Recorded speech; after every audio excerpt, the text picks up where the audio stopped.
Okay, so you are the lucky one.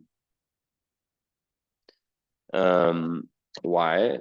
Because I have been prepping energetically for hours. I just spent like 15 minutes deciding between like 8 different charts, which one I wanted to do. And you know what? I just saw yours and I didn't really look too far into it, but I just liked it. Or I just felt like, you know what? This seems right now. So without further ado, hold on 1 second.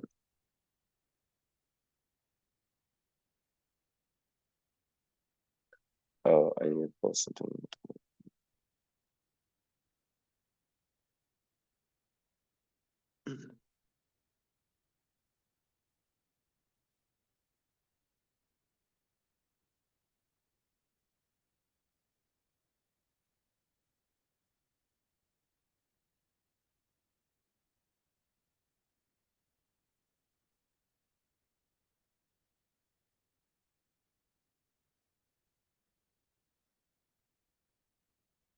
All right, I'm just gonna do this one.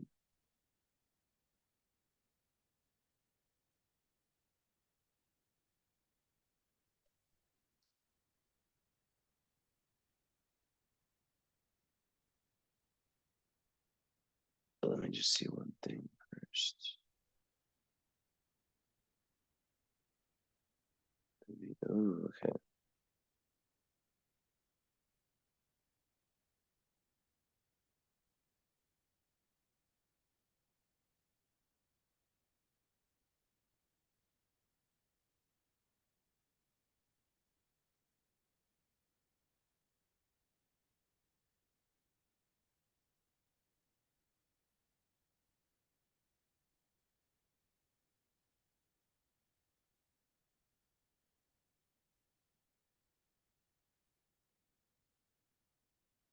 Oh, you know what? Yeah, we're doing yours right now. We're doing yours, even though it's not your turn, because it's your birthday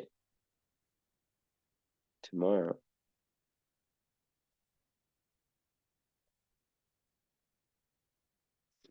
Okay, let's get ready to rumble. Let's hit timer. I was gonna do yours. I actually had another one pulled up, but I have your IG combo.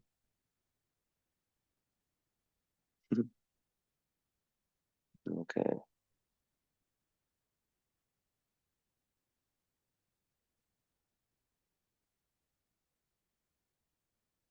Finance, romance.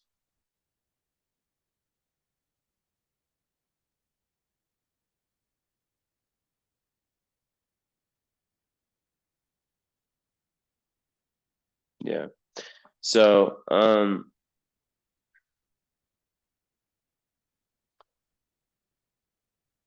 I'm just gonna see, when I do readings, I just talk. Um, and you know, when it comes to finances, I don't like to, I'm not someone who likes to predict things unless I really see it, but I predict potentials. But that's in the current reading anyways. So you seem like you have a pretty firm, very strong understanding of astrology.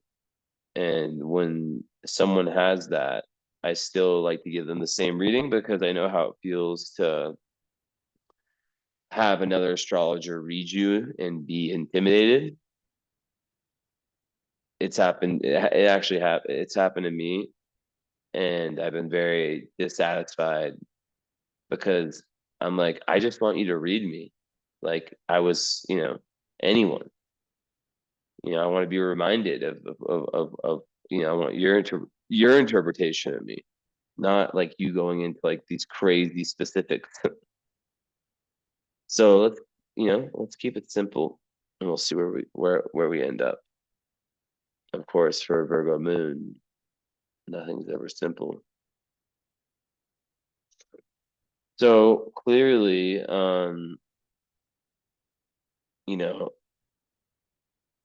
you've come into this lifetime. Let's see, mutable. 3, 3. I see. It's 28. Okay, so 28. Okay. Yeah, so clearly, you have this karmic tendency to sort of hold yourself back. And in this lifetime, there's this big emphasis on relationships, and it starts with that relationship with yourself. Now, your Venus is unaspected. Oh my God. You see, I swear on everything I love. Okay, I've said this in many readings where there's times where I wish I say things with my mouth, and sometimes I do it, right? But this is just another one of those times where I'm just like, oh, it was right here. And I didn't see the Venus retrograde, but I swear on everything I love, I was gonna say that. I swear I was gonna say like something like, and let me guess, you have a Venus retrograde, which is like 6 or 8% of the population. I knew it, and it's unaspected and retrograde. Okay, boom. Oh my God, yes. Trust me, I swear I'm not lying, and there's a reason I knew that. Um, so you, in my mind, um, there's been too much, and there's probably too much of an emphasis. So my readings are not your average readings. I do whatever I want. Like that's I go wherever I want. I get up, I stand up, I make tea. Um, I move around, and it becomes philosophy, it becomes psychology, it becomes everything. I don't give a shit. Um, but it is organized, and it does come to a point, and you will see the patterns. But that's something big, big I see. And there's a lot. You asked about romance, so I assume that you're single. Um, so there's a lot in that chart and already, right? Where when the Venus is unaspected, it can sometimes think too much of relationships as like that defining area of life. Like how are you doing, right? Is based The answer to that question is based on how that individual is in their relationships, or how much love they are receiving or they are not receiving. So that's interesting. It's unaspected and retrograde, and that's how I knew that, right? Because astrology, God speaks through astrology, and sometimes God likes to make things obvious. So God will have like a double indication of something, triple, quadruple. Sometimes I see like the same theme message 8 times. So there's been an issue with self-love, which is the foundational aspect of romantic love. Now remember, your birthday's 61. I don't care when you're born. personally. I don't care about someone's age. I'm gonna text you.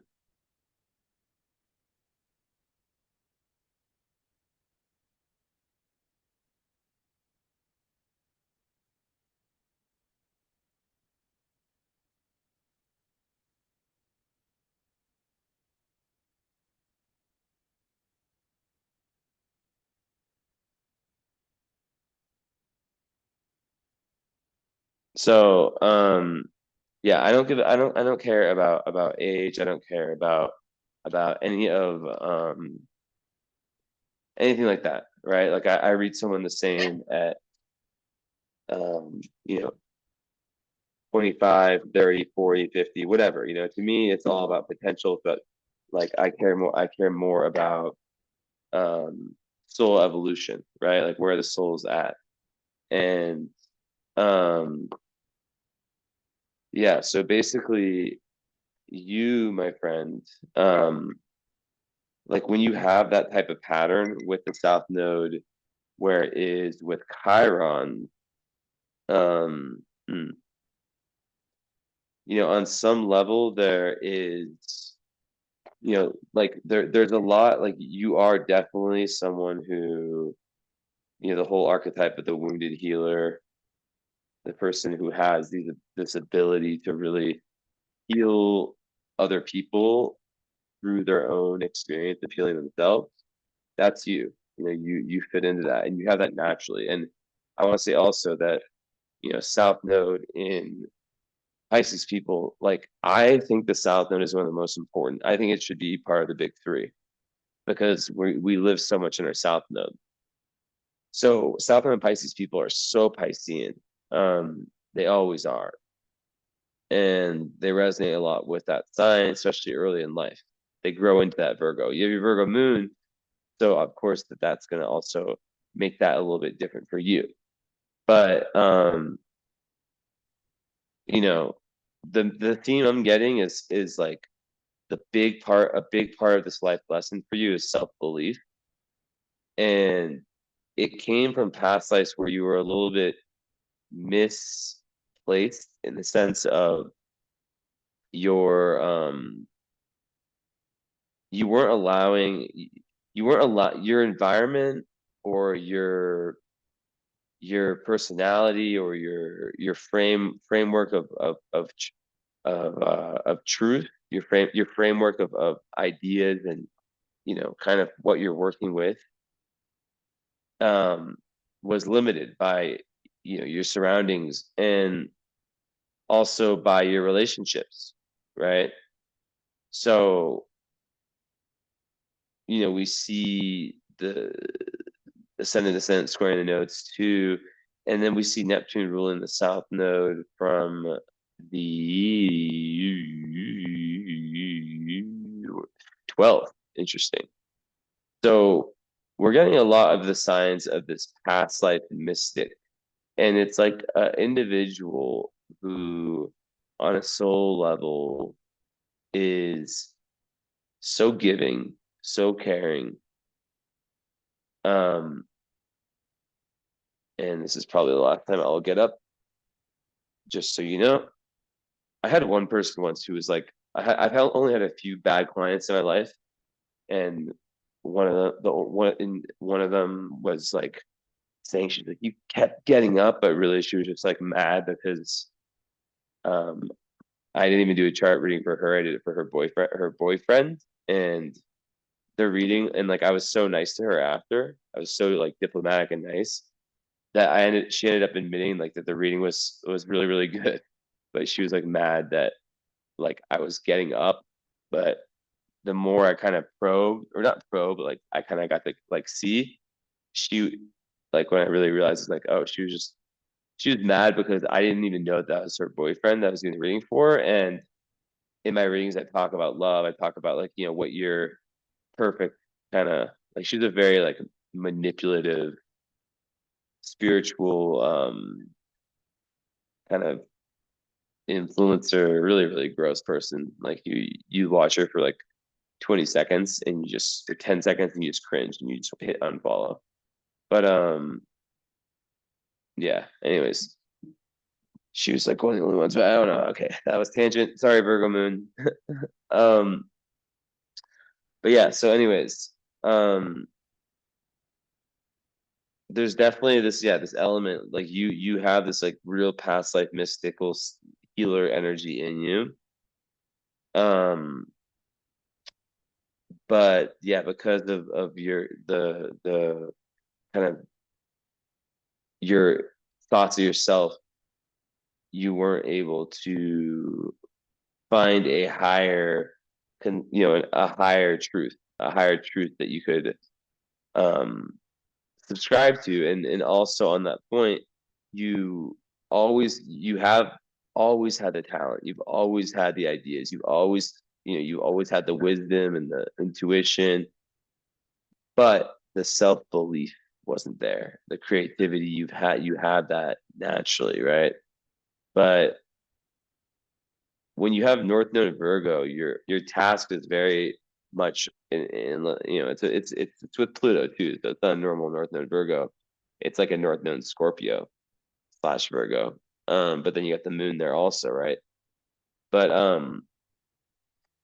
basically it makes perfect sense to me, because if you think about your North Node with Pluto and the moon with Pluto, a big, you first of all, you have a Hades moon, so a lot of that is about family, family trauma, being the one who's supposed to, get past that, or who's the one who had the opportunity to move past anything within your bloodline, ancestral line that has been kind of this cycle, right?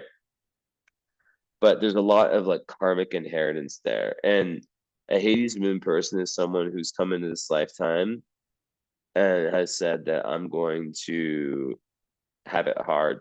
I'm going to have it hard um, on an emotional and conscious level. And I'm here to tackle um, my deepest unconscious, like I'm here to grow. I'm here to let go, to really, really do it. And it's a harder task than most people, right? So, um, what does that tell you? What I just said, right? And you are a Scorpio rising too, right? So Pluto is your chart ruler. So it makes that Pluto even stronger, which is, it's very close to the midheaven. Um, and it's smack on the moon, 0.07 away. So to me, um, death, rebirth, transformation, that whole theme is massive in your life. And you are an individual who is meant to go through these different phases that are so, and you have your Mars in the eighth house as well, your vertex and your part of fortune, mainly your Mars in Cancer. So you're really an intense person, right? And you, in past lives, you ran away from that intensity, right? And that's why, like, if we're putting all this together, you kind of kept it like there's a little bit, maybe a little bit of escapism, maybe a little bit of blending into your surroundings, right? If we combine 3 and 12, like I think of the idea of like blending in. And sorry, my voice is still a little bit not fully healed, but I'm fully healed. Um, so that's how I see that, right? Is that in essence, you have this energy where you maybe allowed yourself, and sometimes South Nodes and Pisces, they're like this in this life, where they sort of let themselves go with the flow too much. Like I have a good friend, he's in South Node Pisces, one of the best people I know, but like it's hard for him to focus sometimes, right? And he doesn't have a Virgo moon like you, but he just kind of goes with the flow. Like let's say he has a day where he's supposed to study or learn astrology, he might, his friend might text him like, "Hey, let's meet up," and he'll go, and he's a great friend, right?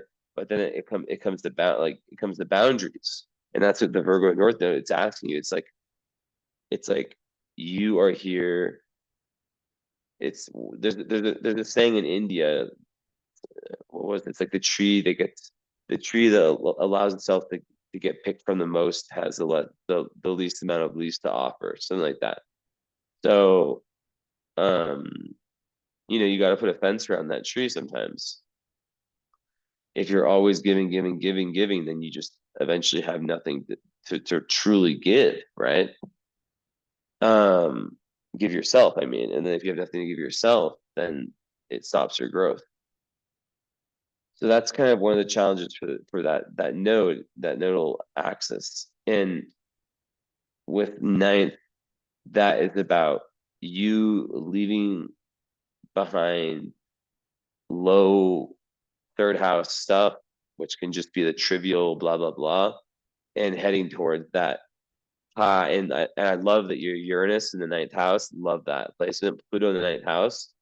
So what I just said is probably not going to resonate with you because when you have Pluto and Uranus in the ninth, it's very likely that you've always been very, very, very philosophical and very, very, very individualistic and even obsessed with Pluto when it comes to like learning and finding truth.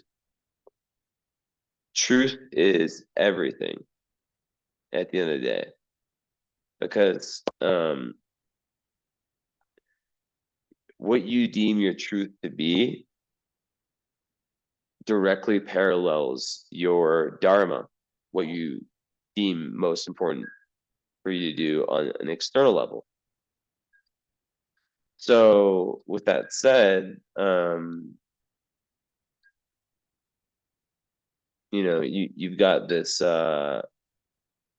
Uranus there, which everyone I meet with a ninth house Uranus, even if they had like a religion pushed on them early on, they usually rejected it. They're more individualistic when it comes to their spirituality and their truth.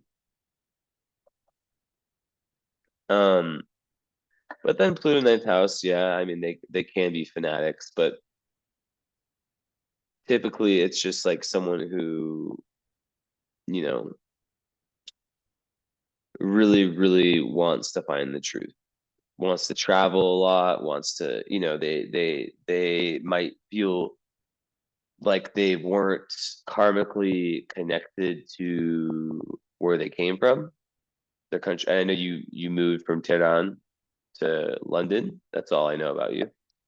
So perhaps you felt more connected to the UK if you've been there for a long time. I don't know. But that's a very common Sagittarian thing, right? But like ninth house also, and your ninth house moon. So there's this emotional need as well with the moon in Pluto in the North Node. It's like the pressure's on, right? But like if we think about Pluto in a Virgo moon, what needs to be scraped off, right? Because with the moon Pluto, it's like we're trying to get rid of what's no longer needed. And I'll get back to the love stuff, don't worry. But for now, this is a chart that when the work is done on the internal level, it's really being asked. There's a lot being asked on an internal level, right? Not that there's not like a, you know, fifth house sun, 10, ninth house moon. That's very extroverted, but um, like when it comes to relationships and love and all that, a lot of it is it's all a reflection of your internal love, right? So I just want to put that out there. As I take my socks off, which I didn't need to say. Oh my god, I literally had the best throw. It like went into the tiny crevice in my suitcase. I'm leaving tomorrow. Um, God, this Airbnb is so good for readings. I was staying in this hotel because there's no electricity here. Besides, like a few hours, like 12 to 6, it shut off all electricity, and it's just been horrible because I love this place and I could have done such good work there here. But I wasn't able to really do that much because I was in a hotel and um hold on.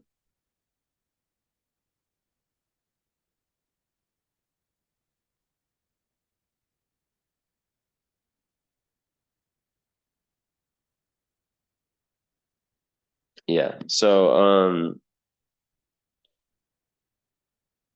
yeah, anyways, I'm just really inspired by this. Like I have a really nice Airbnb, but I only got a few nights here. You can't really see much, can you? Just gorgeous loft. It's probably and these windows are just insane. You can't tell because they're closed, but it's just like an amazing night view. I can like and they're just huge. And yeah, I'm very like inspired by like the architecture of a place and in a hotel everything is just so monotone and the same. And,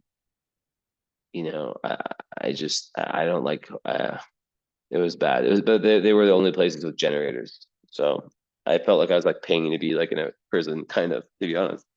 I barely left. I wasn't really like in an area that was like walkable or that good for walking. Anyways, okay.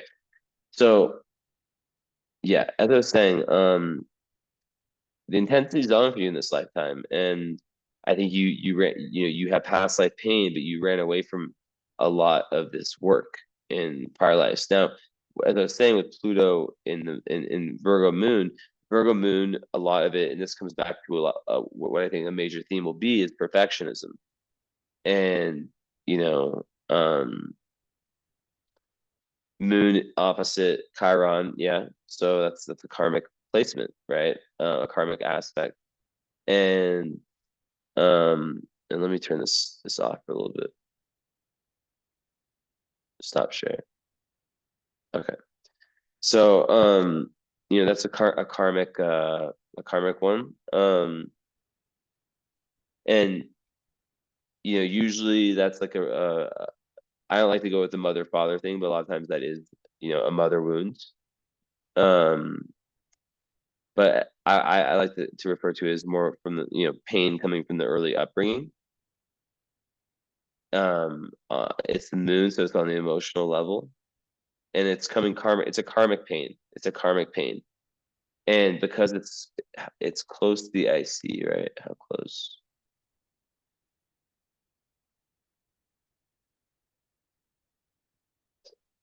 Um, it's it does come from childhood, and it was whatever it was with your family. It was meant to trigger something from past lives, right? And what happens is that you will until that work is done, which is the Pluto moon, right? Going into your own unconscious dark places, you'll attract partners, situations, whatever that reflect that pain, right? Um, so it could be like a partner that, is like an energy vampire or, is has bad boundaries and needs your caring all the time, or someone that just sparks your wounds. So it's one of these aspects, like your Pluto moon, that's asking you to face the pain, right? The karmic pain. And it could turn you into a teacher. You could become a teacher from it. And yeah, like the moon Pluto, of course, on a psychological level, and the Virgo moon with Pluto, it's like Virgo slash Scorpio moon, so you can have these big ups and downs. And obviously it's very intuitive and um very emotional, very intense. It can be very dramatic also, but there's a need to channel that into something creative, and especially as a fifth house sun in Taurus. um there's most definitely a need to to create something, right? When you have a fifth, like fifth, which is Leo, ninth, which is Sagittarius. houses for sun and moon, there's that need, right, to really, really get out there and take creative risks. Risks like with the ninth house, it's about learning, traveling, um, doing things that expand your worldview, right? Whether it's traveling physically or metaphorically. And with the sun in the fifth, you're here to have some fun and not hold yourself back. And that this is a big theme I think I see here is I feel like in past lives, yeah, you held yourself back and it came from these self-limiting beliefs. And it's really common for like the South Node in Pisces to sort of lack this self-esteem early on and let themselves kind of go with the current of the crowd they're with, right? So also it can make you very spacey. So it's like, how do you learn as a Virgo moon to be present in the here and the now in this lifetime, right? Um, how do you learn to not just have these amazing imaginative ideas, but stick to them, have a plan of attack, a consistent plan, right? The Virgo moon individual can be very anxious, right? They can be very it's a Mercury ruled moon. So how does that individual move away from that and enter a place where they they're not just talking about their emotions all the time, right? Like one of the shadows I see of a Virgo moon is someone like it's like the idea that the person, the therapist with the client, and they're just talking. There's no feeling emotions, right? Now, one thing I want to say with Virgo moon is that they can have been criticized a lot, often by the mother, but they're very special people, and a lot of times they don't realize it, and or it takes a while for them to realize it because they're so hard on themselves, right? It's that critical attitude. Um, I've seen it over and over, and even when someone has done a lot of healing work, like it can pop up in different areas, like this need, and a lot of it comes from that early conditioning. If they were like relied upon a lot in their families, right? Just usually they're very, very capable. They're intelligent. They're respectful. I love Virgo moon. Trustworthy often. Um, Obviously not always, but acute observers, right? But it can just be things can just be so like all over the place, right? And they can overanalyze things way too easily. And when you have that with going on with your love, with the Venus stuff, I could see perhaps how like I'll explain it like this. I was talking about this, I don't know when, whether it was a Instagram live or something like that, I forget. But I was talking about, let's see if you responded.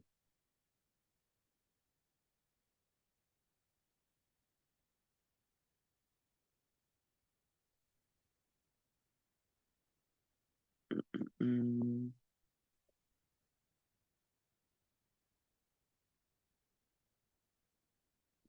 yeah, so I was talking about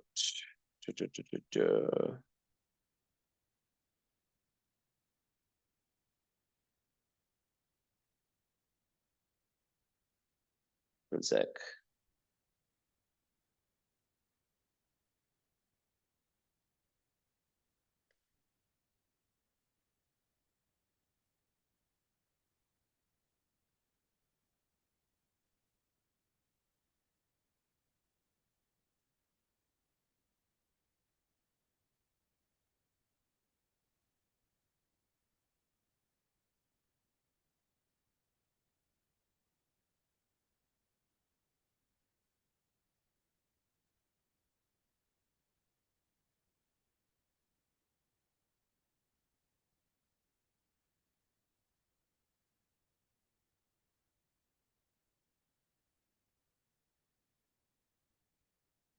Okay, sorry.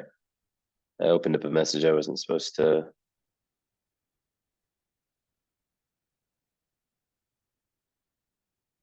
open there. Okay, good. So yeah, yeah, Virgo moons are amazing.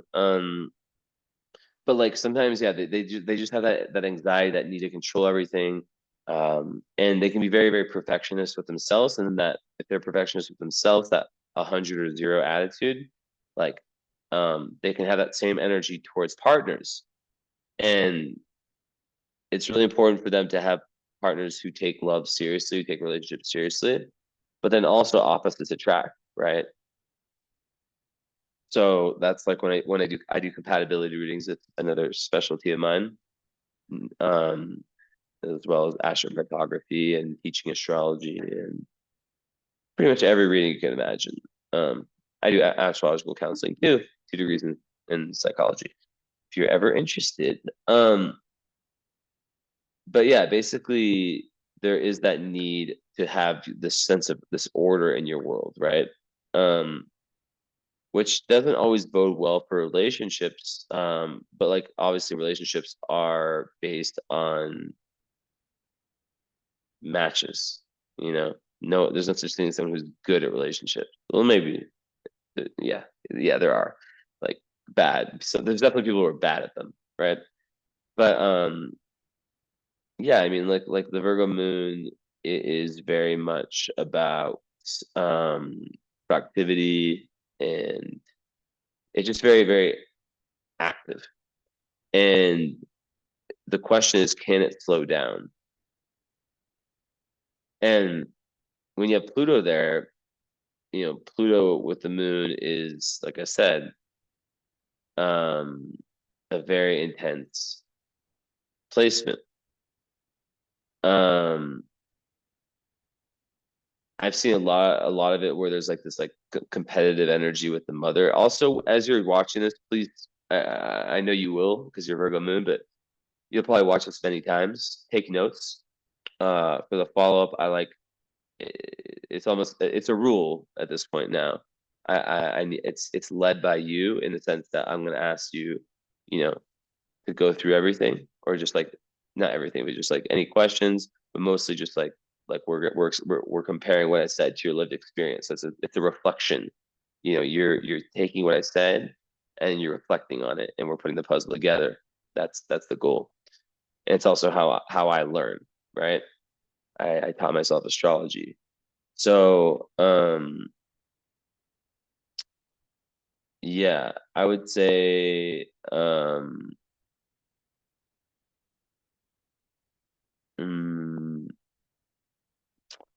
yeah, there can be like a very toxic relationship between mother and child. Sometimes the mother has some type of like narcissistic tendencies. There can be abandonment. I mean, there's so many themes, right? Even adoptions. Um, there's just a lot going on here, right? And it's like, how can you, um, like the karma between mother and usually mother and daughter can be so intermingled, right? That I've seen a lot of like past life switching roles, and um sometimes boundaries need to be set, but like it's very important that there's still love, even if the mother isn't here anymore, that the energy of love is still there for the soul, understanding no matter what happened. um but yeah, it can also manifest as a conjunction, as just like very intense and overprotective, um like like parenting that could have like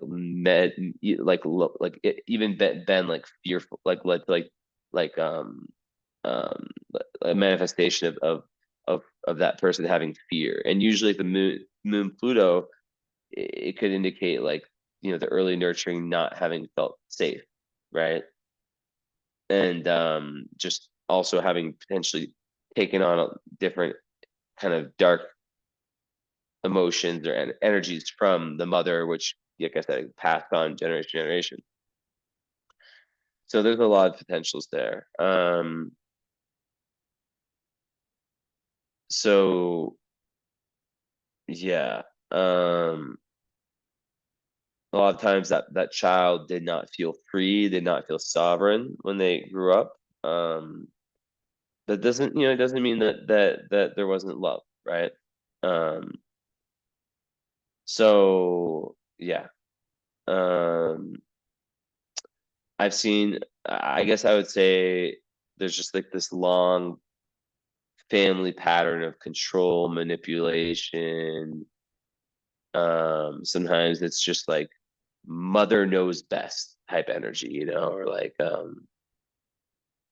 not not feeling like you can have your word, right? Um, so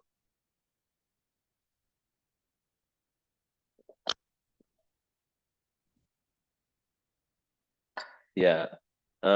Sometimes it's like boundaries for a Pisces South Node can be very difficult with that.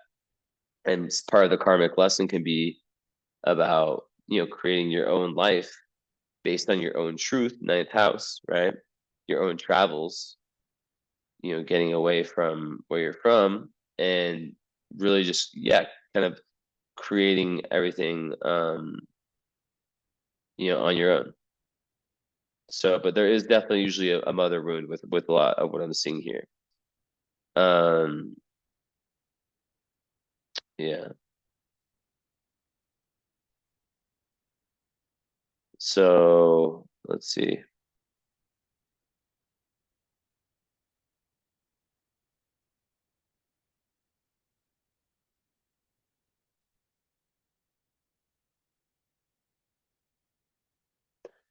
I've also seen with this like trauma being carried on from the mother, right? Um, like actual trauma that happened to the mother, and then sometimes even the mother, like mother slash like just early nurturing, right? Um, I've seen everything from like the mother not like the baby being accidental, like the mother wanting to abort the baby or accidental, um, you know, birth, a lot of stuff, right? So, yeah, I mean, part of that is learning to become comfortable emotionally and being able to feel like you can share. And it can be difficult to find a partner, and it can even be a best friend, right? Where you're able to really share that depth. And the Virgo moon, they don't want negativity, They can be negative in their own way. Um, More like worrying, right? But then the Pluto can add depression and like moods that go up and down, right? But it's really just like a longing for therapy, a longing for healing, whatever that looks like, right? So,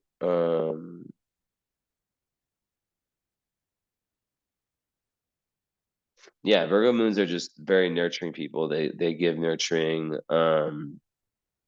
very well. They care for people very well.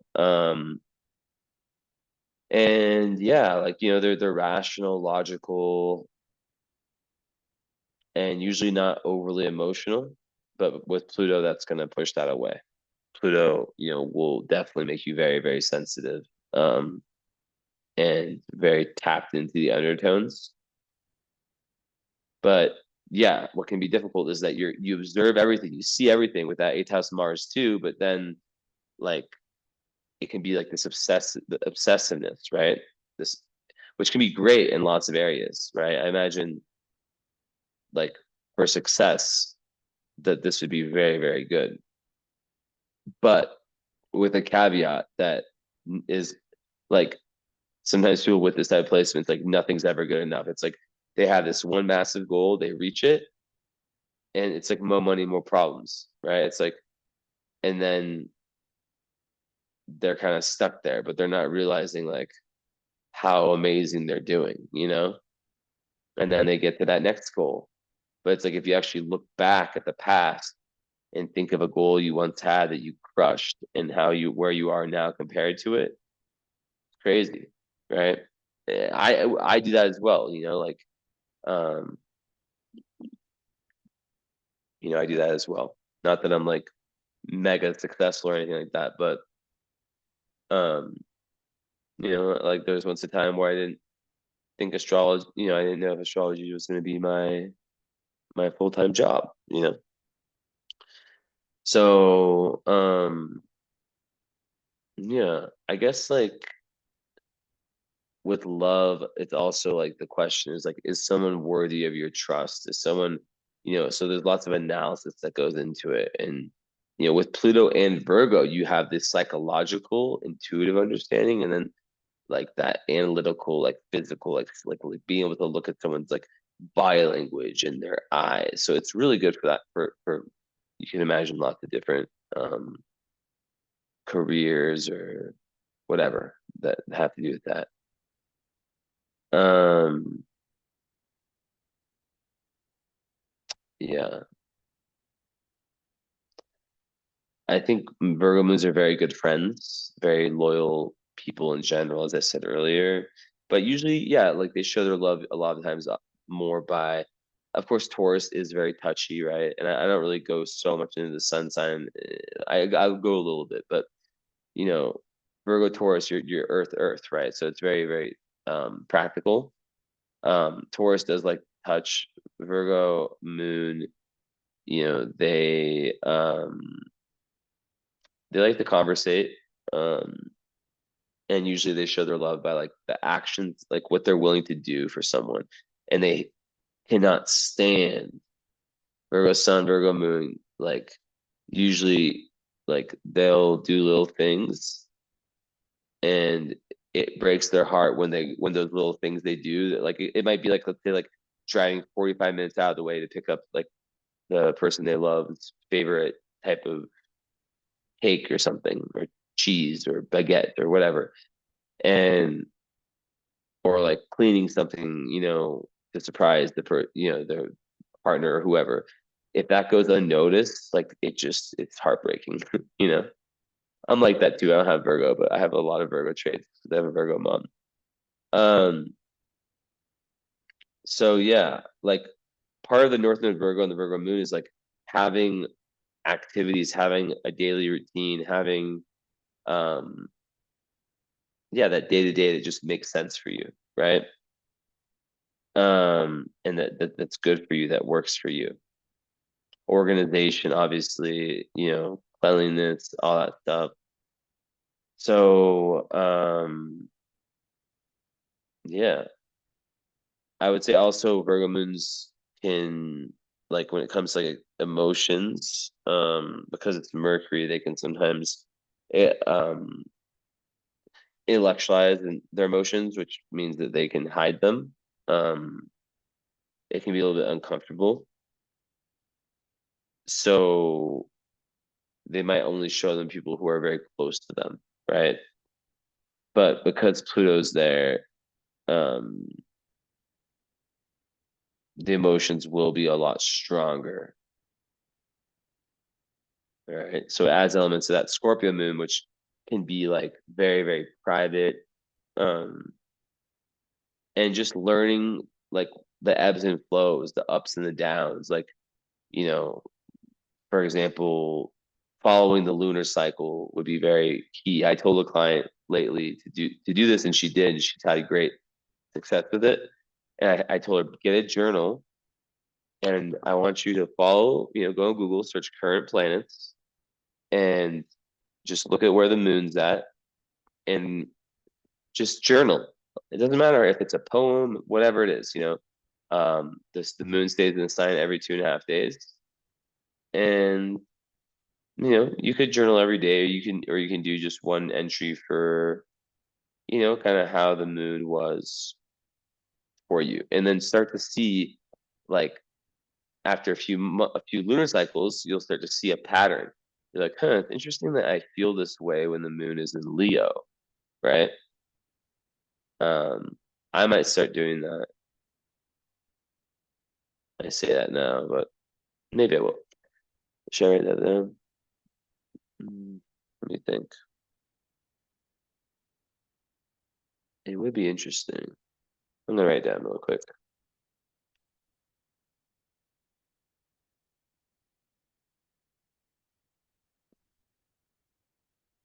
I've never done that. I'm curious what I would find. I already know like some things, but anyways, so yeah, just over analyzing emotions. So the key, um,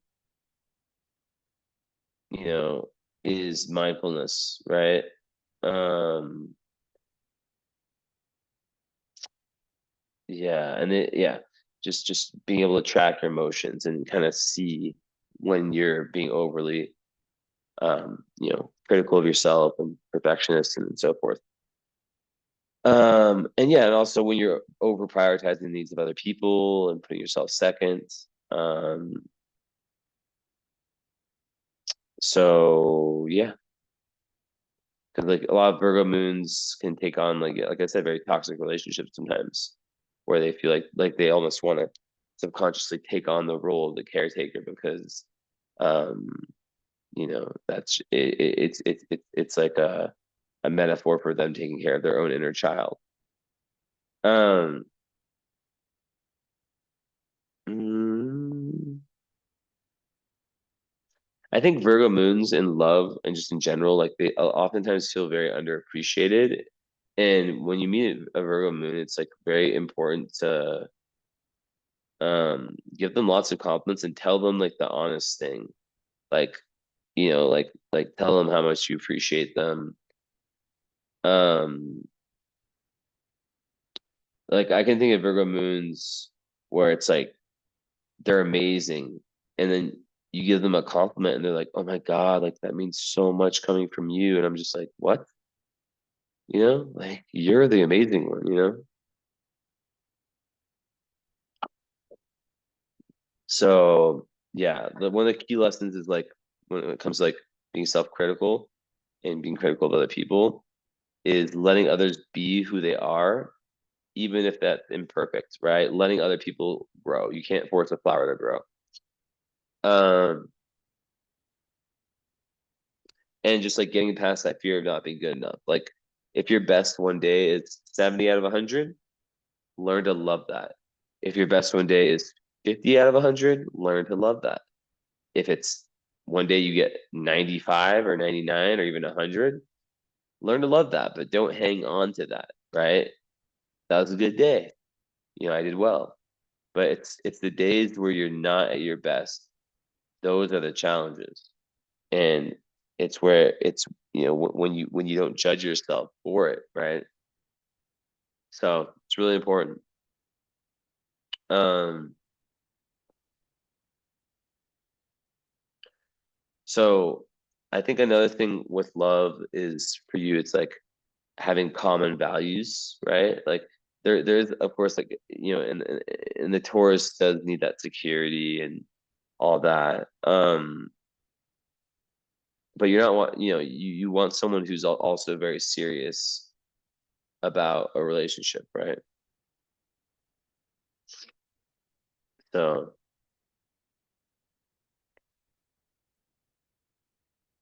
but I like, yeah. I think like you're probably someone who's very who it probably takes a lot of time to gain your trust. Very committed in relationships, Um,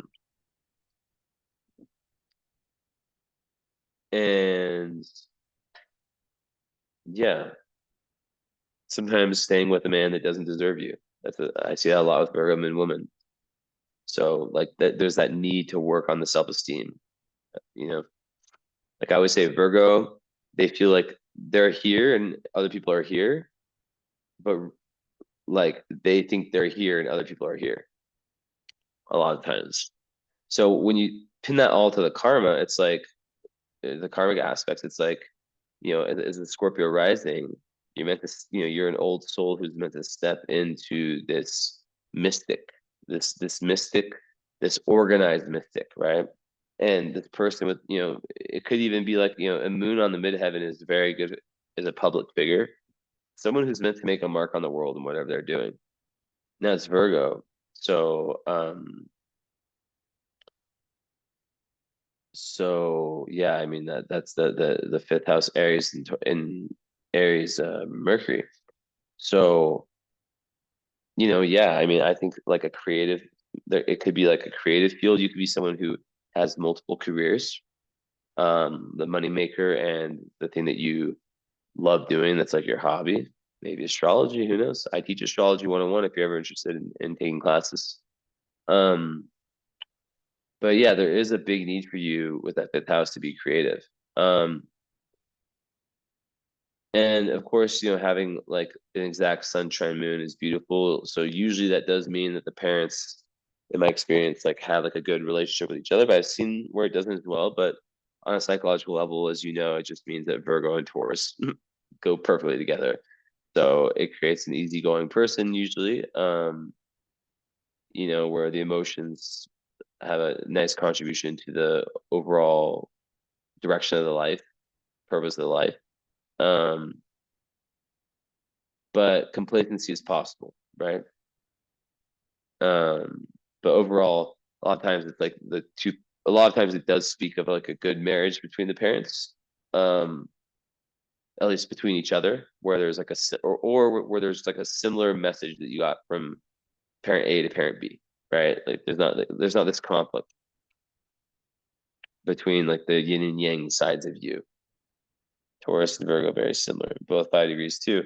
And then yeah, that's that trine with Sun in Pluto, which is very all about leadership, power, determination, assertiveness, right? Someone who can really like apply themselves and get the job done regardless. You have a lot of 5 degrees going on. And then Jupiter is also quincunxing the moon. I just saw that. So that to me is someone who can spread themselves too thin, promise too much, right? And it's interesting, right? Because there's just that need for groundedness, there's that need for and it's nodal too. So yeah, the quincunx, yeah, so it is definitely something where um you know, if you link it to the kind of karma, you know, when you spread yourself too thin and you're saying, I'm gonna do this, I'm gonna do that, I'm gonna do this, that, it makes it hard to focus. And part of ninth house karma, North Node, is about instead of focusing on a million different things and never finishing them, focusing on one or two and really, really becoming a master at them. And it's okay if it, like, because like you have a mutable midheaven. So sometimes and you have a moon on the midheaven. So I would not be surprised at all if you were someone who felt the need to change your dharma because you have that ninth house energy. So you are going through Pluto ninth house, lots of death, rebirth transformations in your worldview. So that would naturally bring changes in what you believe is the most necessary thing for you to do. And Sun is square Jupiter too. That's interesting. So I have that as well, and you have an exact aspect. I call that Superman slash Superwoman syndrome. Where it's very similar to what I was saying before. It's like the person that walks into the casino and thinks they're automatically gonna win. You know, so there is a need with that placement to.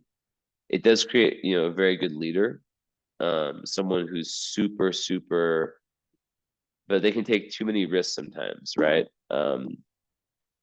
So they need to kind of be grounded in what they're doing.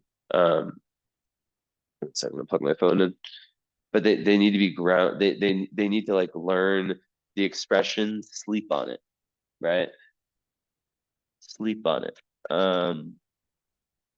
Especially yeah, with rather large decisions. It becomes very, very important to sleep on it. Let's see here. plug this in. So yeah, that's kind of my main thing with that uh that Jupiter. So spreading yourself too thin. And also it could be linked to boundaries too. Oh my God. Charge. I swear. Okay. So let's see. Yeah. Um, so when we wrap this all towards, oh, and then also Neptune opposite Sun, of course, and Sun square Saturn. Okay. Um, so the Taurus Sun, of course, with Taurus, it's very interesting because your moon is with Pluto. So on a lunar level, you are being pushed and you have a mutable moon, right? So you're being pushed towards this death, rebirth, transformation, which is the opposite of Taurus, Scorpio. Taurus likes to stay the same, does not like change. It can be stubborn. And Pluto, Scorpio is in eighth house. Mars, is pulling you towards letting go, right? Whether it's like, you know, of something psychological, a way you are, a person, right? It can be very, very hard for people with these placements to let go of relationships, let go of friendships, let go of, you know, eras of their life that they know they've outlived. And that's kind of one of the key lessons too, is to, have that strong sense of self and strong sense of boundaries to be able to say, all right, I'm moving on, right? Very, very hard moving into the darkness, moving into the unknown. But that goes back to faith, right? Ninth house, North Node. That's also about finding, faith, finding, that innate trust in God.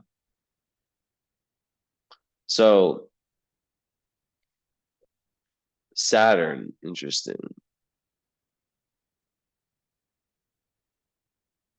Yeah, so the Jupiter one was really close. The T square, it shoots out at Cancer, right by the part of fortune in the eighth house. So basically, we'll explain this the T square. The sun. So the apex is Saturn. Um, Sun Saturn. First 30 years not easy. Difficulty with self expression. Usually, the father was pretty strict. And yeah, it's just you feel like you're moving forward, and then the universe does some stuff that just push you back, right? So people with that, they can become very successful, and they are very hardworking. They a lot of times didn't usually, in my experience, grow up rich or with money. They have to work for what they a lot of times, right? And a lot of times they have to really struggle. And when it comes to like growing up, like sometimes they had to grow up fast and they didn't have enough time to have that inner child, that within them grow, and they just work, work, work, work, work. Um, so then when you add Neptune to the equation, that creates an issue with, and of course, yeah, like Sun square Saturn could be like a father that's very perfectionist. You know, you have to get these grades, you have to go to this school, you have to be this profession. And sometimes the individual, when the Neptune's involved, doesn't feel like they understand themselves on an individual level. Like, who am I? And it can be very difficult, right? Like people sometimes feel like in this world, like they are their job, and like once they find their identity, like that's that. And you're not like that. Like you're always changing, right? So, yeah. Um, I would say, overall, it gives this heart this lots of karmic tests, but when the Saturn return, came, things get easier, right? Um, and there's a lot of self-understanding that comes with a lot that you have in your chart, right? Because Sun square Saturn can also be very about low self-confidence. Um, Shyness, right? So,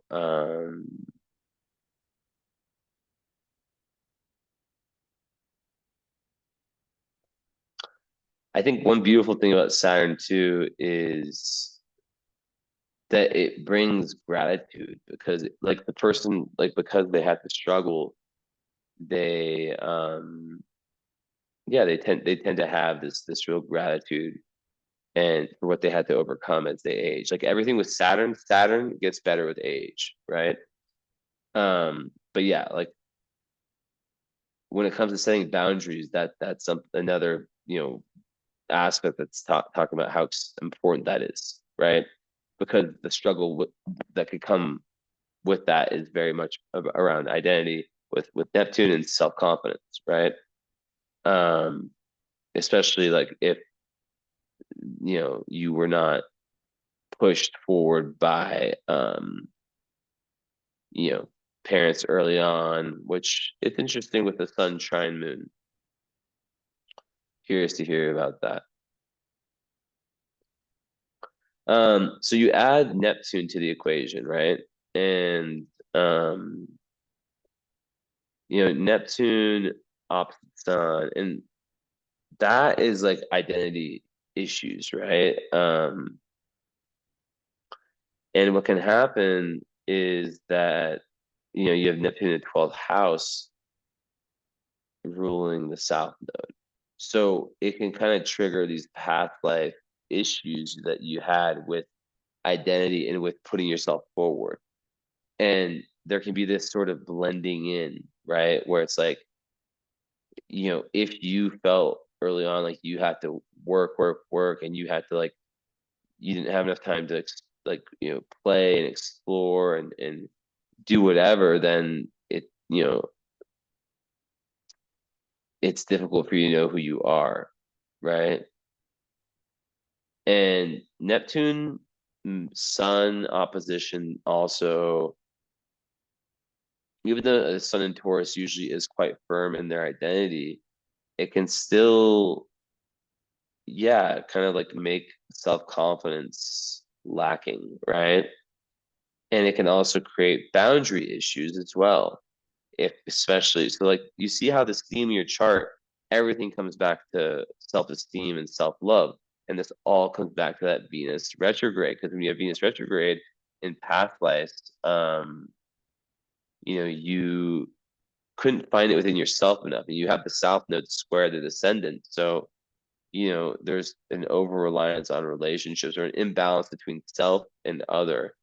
So, and you have this huge artistic emphasis in this lifetime. So it's like when I talk about art, I'm not saying everyone's meant to be an artist, but I think that when you allow yourself to be creative, like I'm being creative right now. This is just I'm saying that as an example, right? By instead of watching YouTube or whatever, I am doing this, right? And I'm exploring your chart. I'm going through your chart. This is creativity. So it's like about finding whatever it is that really lights that up for you. And nothing is perfect, right? Um, try new things for a Taurus sun is so important. If you haven't seen my video on my YouTube, Jesse Nison, it's the first one on the Cosmo Sessions playlist. The channel name is Jesse Nison. It's called what the opposite sign, what yeah, like something like what you have to learn from your opposite sign. You should definitely check that out. Um, I have timestamps for each one. But yeah, Taurus Scorpio would be interesting for you to watch. but all of them, because yeah, they're all archetypes we all have. So yeah, like using that artistic nature is so important for you. Also being able to spend time alone to understand yourself, right? Because 12th house Neptune, they can really be very psychic and very intuitive and have these amazing dreams that are very prophetic and just be able to kind of through their alone time understand spirituality and the collective unconscious on a deeper level. But yeah, with the sun, it's like you can get intermingled.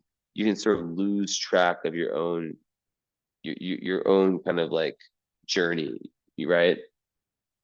So yeah, I would say it can make you kind of like you're I don't know. I would say there can be like a disconnect between like yeah, like kind of like what like your reality in the like actual reality and your reality, right? There can be like this disconnect. And um the Saturn can make it difficult for you to be grounded in this reality. So to lean into that Virgo is about groundedness and grounding yourself, right? And it's through like let's say like working like for example working out as an example I give a lot, right? For myself because I have no earth. So when I work out, a day I work out, I feel usually like grounded. I feel who I am because I'm a Pisces Neptune, right? I feel like I'm like, oh, I'm like I feel the jettiness, if that's a word. But sometimes I don't feel as much. I don't know. And yeah, with relationships, it can create like starry-eyed kind of Disney movie relationship energy. And like I was saying, all this goes back to the retrograde Venus, which to me is saying in the past life you didn't. There's too much of an emphasis on romantic relationships to be this, in this life too. Like there's too much of an emphasis on romantic relationships to save the day. And it's not that you're you know, not meant to have one right now or anything, right? That's not what I'm saying. It's that um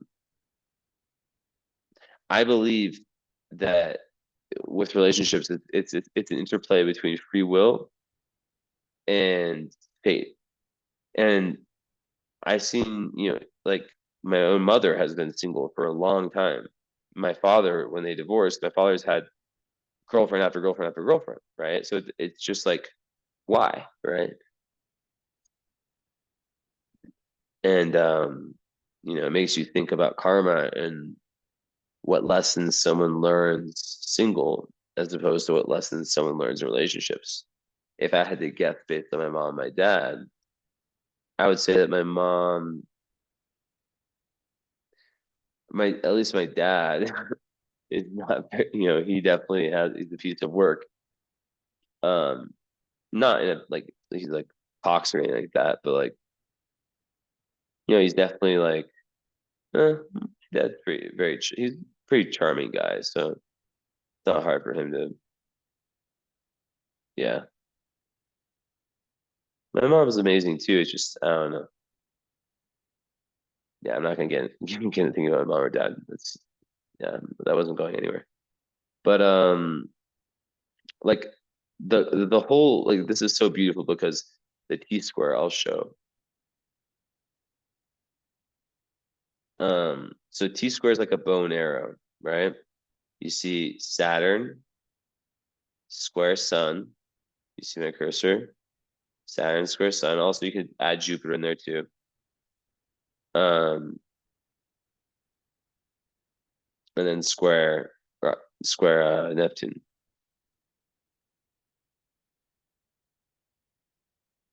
Now, you'd probably want to say, okay, well, is it's probably more Jupiter, not Saturn. But regardless, the point, regardless of how you take it, Because if you do this T-square with Sun, Jupiter, Neptune, Jupiter's, would indicate that, that would be that sort of like overdoing things, right? Which comes from that lack of understanding yourself and kind of boundaries and whatnot, right? Which then leads to like you um kind of losing your groundness. But then it shoots out. Well, it's interesting actually. See, this is contentious. Well, actually, hold on. It's not. No, it's not because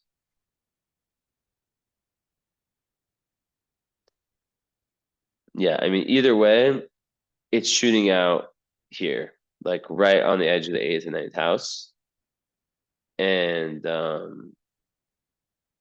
I prefer to just think of it as like it shoots out your eighth house, right? And to me, that is all about your healing and you going deep within yourself. That's about your Cancer Mars in the eighth house, right? About going deep, about not surface level BS, about not about taking responsibility for what's yours, right? On an internal level. It's about the eighth house, the house, whatever, it's asking for those planets to be transformed. And transformation is easy to say, but it's not an easy process because, first of all, you have your environment. Is your environment, and I close my eyes like this sometimes. I like to go into like a little trance. Is your environment conducive to that, right? The people around you, and so forth, like your situation.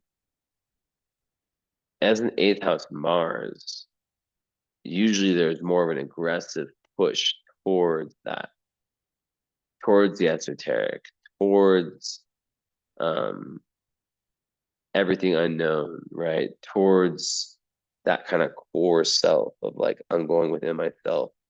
So there's a lot in your chart that's like, it's not the chart of someone who's meant to be lazy and sit around and just let life kind of dictate things. It's like your chart has given you a life where there's some difficulty that's showing up, right? Um, but it's all karmic and all based. There's purpose to it, right? So yeah, just some important stuff. Hmm.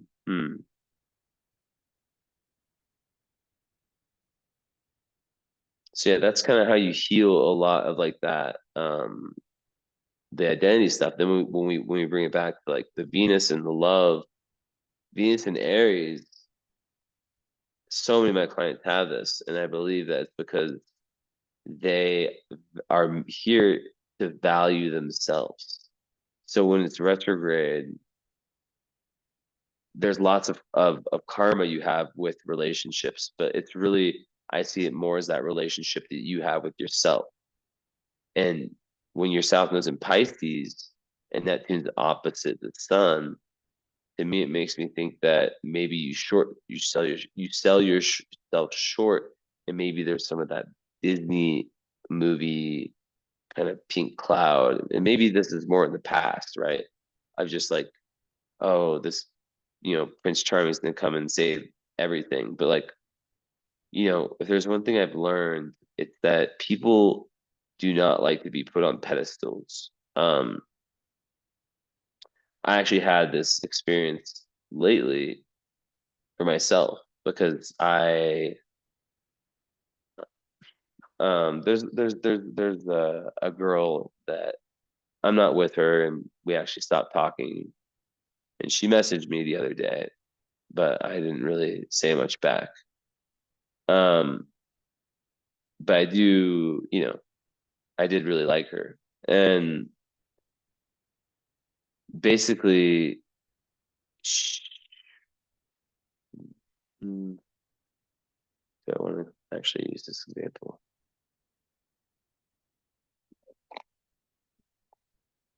Yeah, whatever. I guess it's not that big a deal.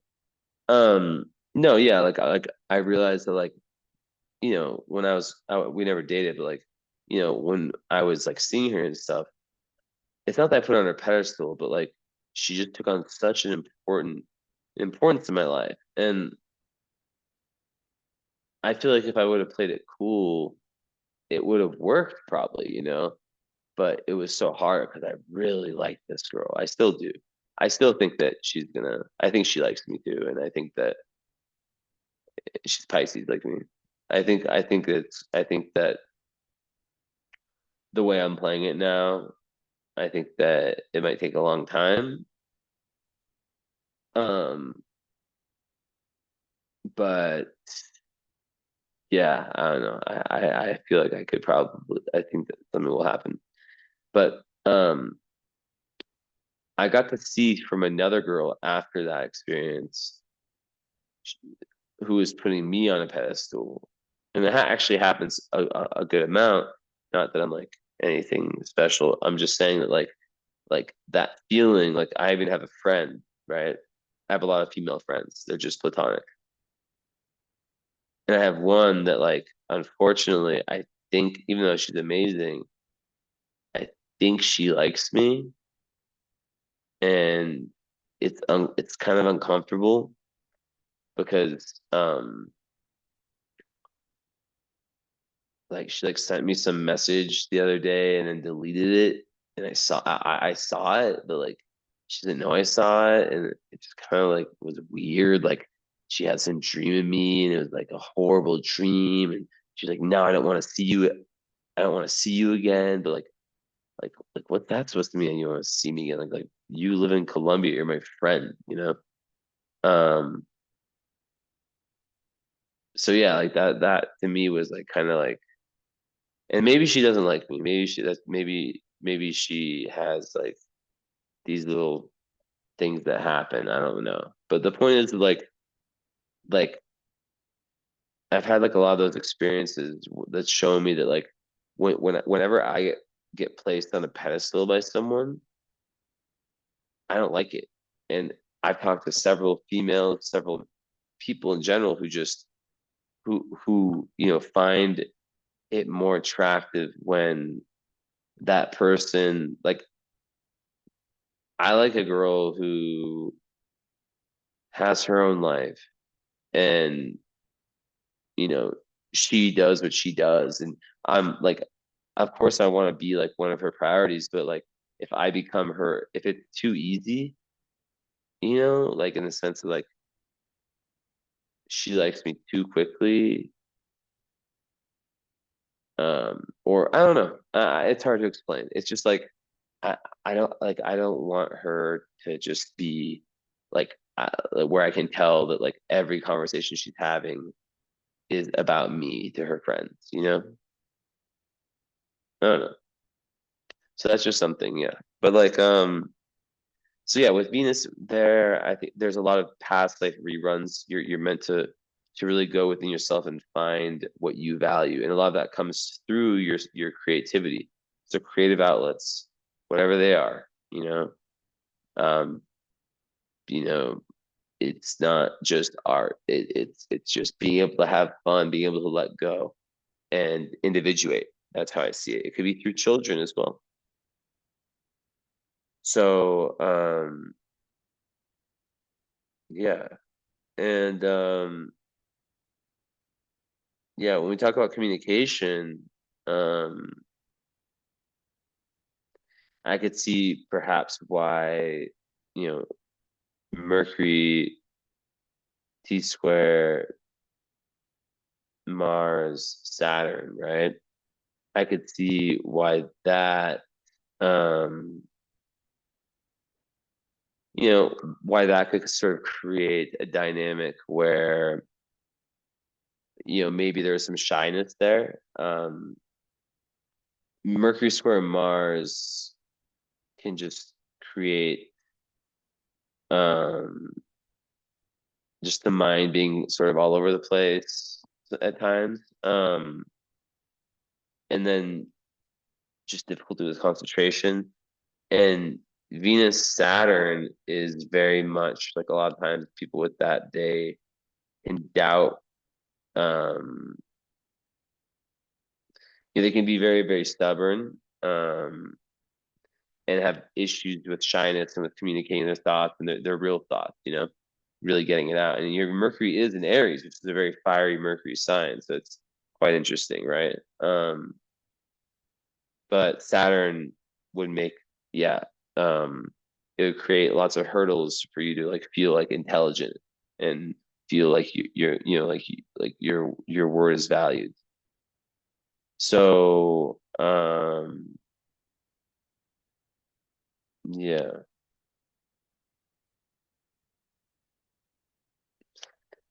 Um, mm, mm, mm.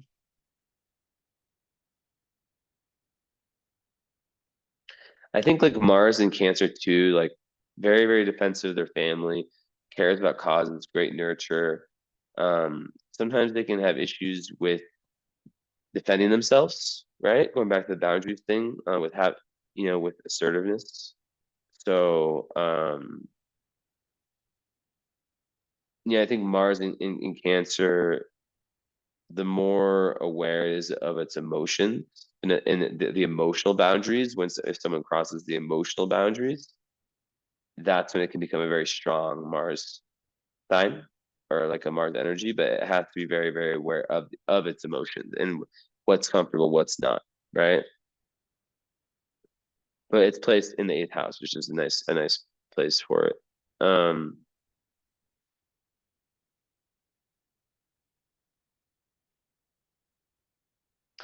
Also, I would say like, one potential pitfall, Black Widow ninth in Leo, you know, could be wanting to be number one all the time. Sometimes that's how that shows up, or um, you know, putting too much like a fear of change, where too much of that individual's sense of self is in their career, in what they're doing, and they need to like learn to like allow other people to shine and help bring other people up. So it's not something that's in your chart. Black and Lilith to me is it's just like you at your worst. We all have a Black and Lilith, right? Ninth house. And I would say also it could just be like being like, very, very, very, very opinionated and almost dominant in that opinion, and with the Pluto there too. So, dogmatism. So yeah, just really being aware of like any kind of dogmatic tendencies, and really learning to like listen to other people and what they have to say, and kind of that whole idea of, the more I know, the more I know nothing. So more with love, I think, there is a big karmic component to your love life. I mean, you have Juno with the South Node, so in Pisces. So, I think that is sort of like your ideal. It's very romantic. Yes, it can be perfectionists. Um, and yeah, but at the same time, it's just like really wanting something where there's that deep, deep connection. And then also third house, like, very good communication. But then having Chiron in Pisces, um, that is, speaking about pain when it comes to gaining your own sense of individuality, which, when one doesn't gain their own sense of individuality and they don't know who they are, then, you know, they project a version of themselves that's not authentic, that's not them. And then other people see that, and then they attract people who aren't, if I'm projecting like a non-true version of myself, then I'm going to attract someone who is, you know, not, who's a link to that version, not to the real me. Right.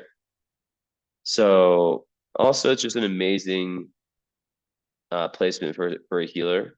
Um, and someone who can really, yeah, heal people through intuition, through through their own journey, right?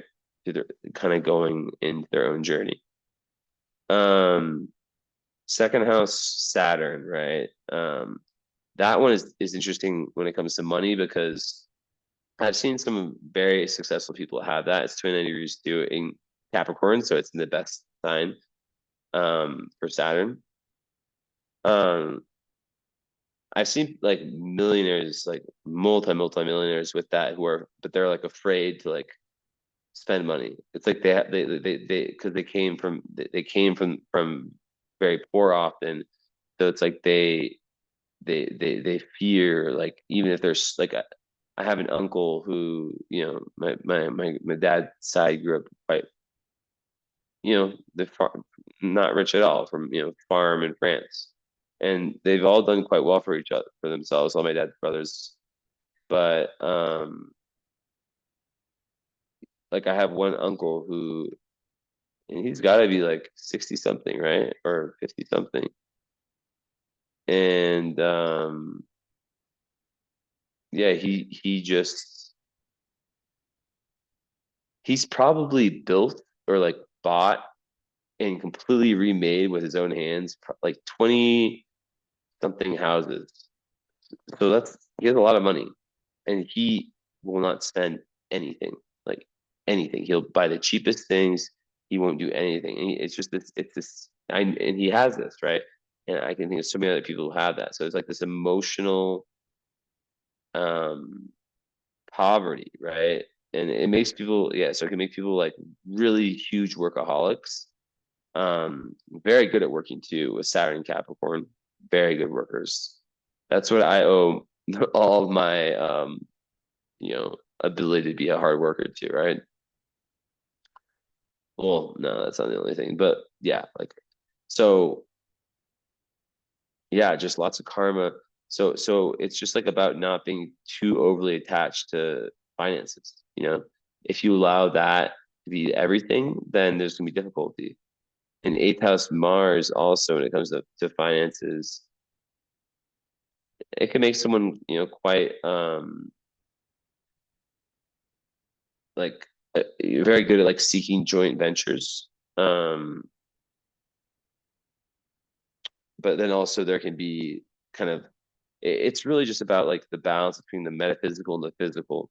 And if you're too much in the physical, then that could create some difficulty. Um, but yeah, so Jupiter in Aquarius is just that humanitarian third house.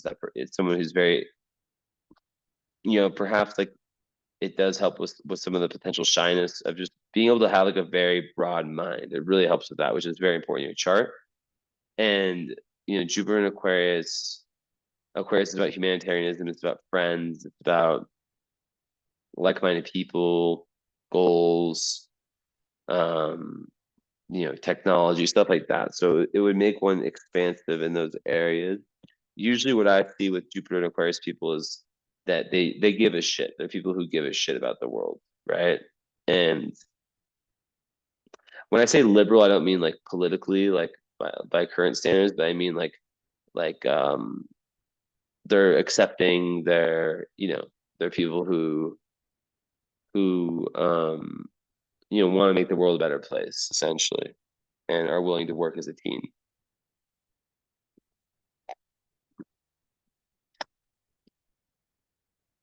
Let's take a look.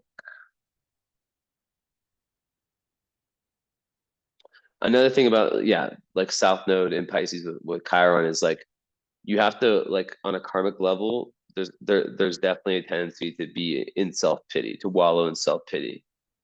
And to kind of see like just if that's something that comes up, right? Like just to know that that's karmic and you have to get push that away. To kind of like feel bad for the self, seeing only like kind of pain and suffering that life has to offer. And a lot of times it does come in that case, like in your chart from like, a childhood where, you may have suffered, right? But it's all about gaining that strength to overcome all that adversity as you grow older and stronger, right? Um, and being able to focus on the positives and take responsibility for your part in the negatives, right? So yeah. All right. Festa with Chiron also would indicate that yeah, probably like design, beauty, creativity, all these things are very important parts of your life. Maybe that's something that you do for work, like a designer, who knows, something like that. And it just makes you very like hardworking in relationships also to kind of like make things work. And yeah, just very, very good artistic talent. Um, and it's good for long-term relationships, that one. And then Sirius is also there too. So Sirius and Venus makes someone who is just yeah, very nurturing when it comes to love, just like able to express love and affection, right? In a nice way. And lots of like compassion for anyone you're in a relationship with, and able to just yeah, but also just like going back that whole like making sure that you're not giving more than you're receiving, right? It's very, very compassionate. Also that you're not letting people off the hook too easily, right? Because then they lose respect.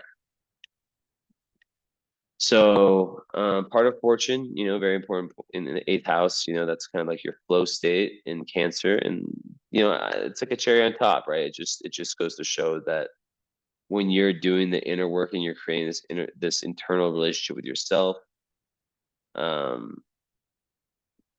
it could even be something to do with your family, if there's strong relationships there or if things are good there. But really just like Cancer is the emotions, right? So when you have done the emotional work, when you have eighth house gone deep within yourself and your emotions, that's when things really work out, right? But yeah, I think relationship wise, you just really need someone who's like a rock, who's a rock. And it doesn't matter about the zodiac sign, right? Obviously there's like you have to look at the whole chart. Um, but you know, it's just like the whole metaphor of like building a building, a skyscraper. You need the foundation to be very solid underneath it. So yeah, let's see this real quick.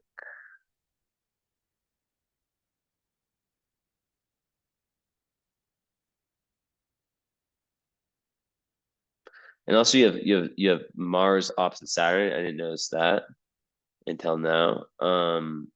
So that's another indication of someone, yeah, who 3 steps forward and the universe pushes them 4 steps back. 2 steps forward, 1 step back. 3 steps forward, 4 steps back for the first 30 years. So it's like Mars Saturn people sometimes are the most successful people. The list of successful people, celebrities, successful people who have that, it's insane.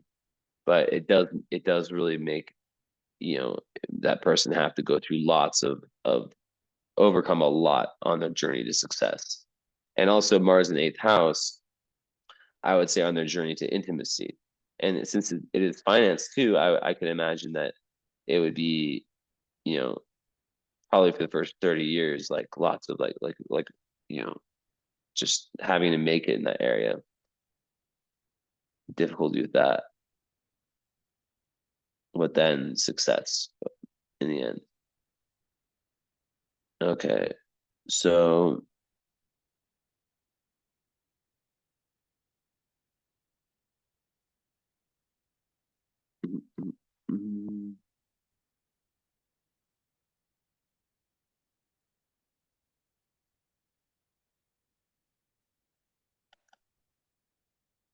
so you have Zosma on your midheaven, and this is one of the three stars most linked to astrology in Babylonian astrology. So like the occult astrology, understanding the mysteries of life. So yeah, that could be something that's like a career for you or something that you should. If you ever want to take lessons, I'm here, but it could be something that you have a natural gift for.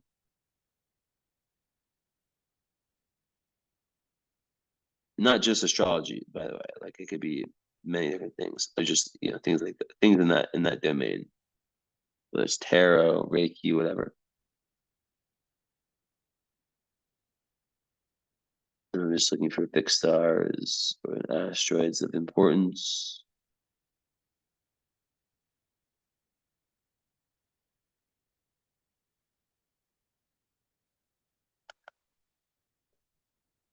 So you have a Lilith and Nessus on the descendants.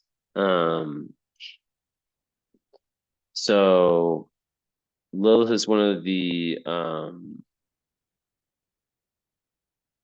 witch asteroid. So when I don't really like go into. I just see in people's charts and I just tell them like this is what it means. Like I don't necessarily like know like there's three asteroids I see a lot in people's charts where it's associated with like being a witch, and that being someone who can be very deep in the esoteric. So you're having a lot of these. Now, Nessus on the Descendant can be someone who attracts people who were abused, and where there's like the idea of like obsession can really be in the relationship. So,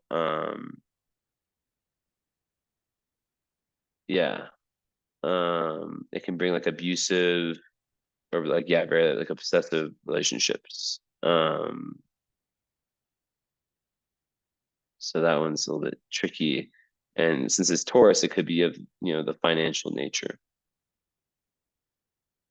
But let me know. I usually don't talk about that one, so let me know if that one resonated at all. So I don't usually go there. Okay.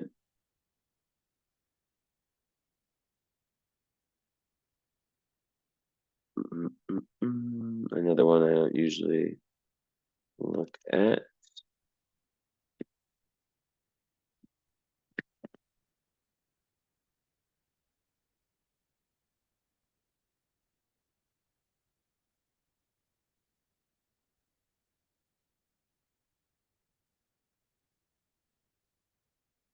So you have Alphabets as Venus, which is very good for financial success. Very good for wealth and good social life. And it says, yeah, people who are very neat and clean in appearance, um, good health, and good for speculation. So like investing and stuff. And it says, yeah. But I don't know much about that one either. These are just the ones I'm seeing. Okay. Yeah, I haven't really seen Alphabets ever really. Okay, and we can look at that one.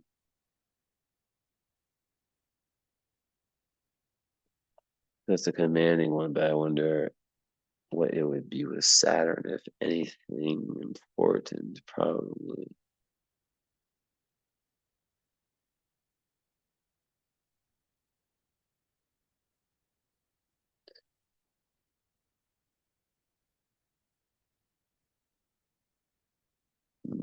Nope. All right, that is all. Thank you so much. Okay, so I forgot. Okay, you already have the current astrology. So yeah, take your time. I did yours way before just to get it done for your birthday. Yeah, take your time and get back to me when you want to schedule the current. All right. Bye, bye, bye. Ciao, ciao, ciao. Hope you enjoyed. All right. Bye bye.